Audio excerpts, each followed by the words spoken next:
Guys, meron kaming kapitbahay dito sa apartment na ayan nga na may pusa din, tapos hawa ng pusa din namin kasi uso talaga yung sakit.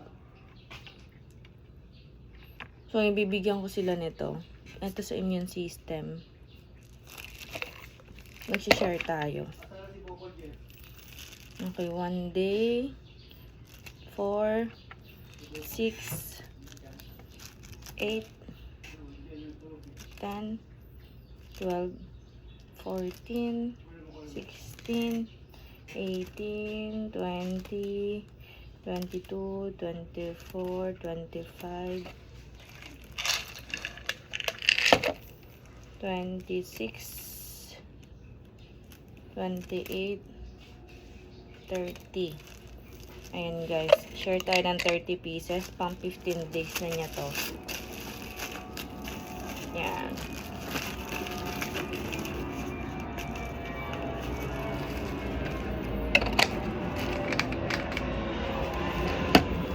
And meron na rin ako guys, sorry ang tsura ko, kakagising ko lang kasi i-share na rin natin to sa kanya. Pinapainom ko rin kasi to. Pero kakagising ko lang talaga. Kuya, ito po oh. Ito, dalawa yung ibigay mo sa kanya. Dalawa araw-araw. Hanggat mawala yung sakit niya. Ito po, tinapainom ko rin yan. Parang isang guhit.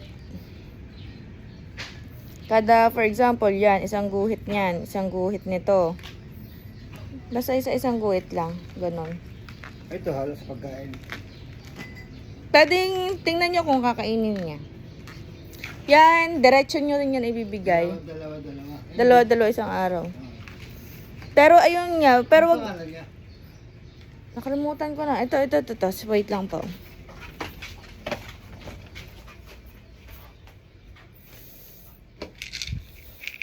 Ito.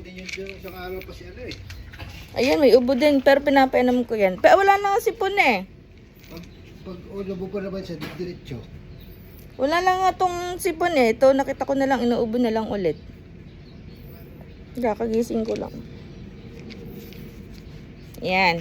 Dalawa po sa isang araw yung isa. Yung isa isang guhit lang, pero wag niyong pagsabayan.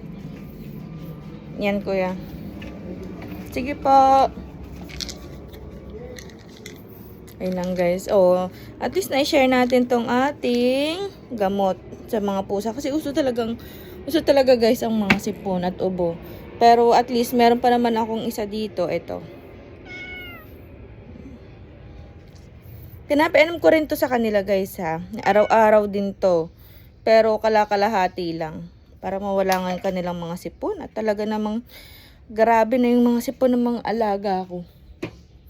Yun lang guys. Thank you so much. Ang aga. 6 pa lang. Bye!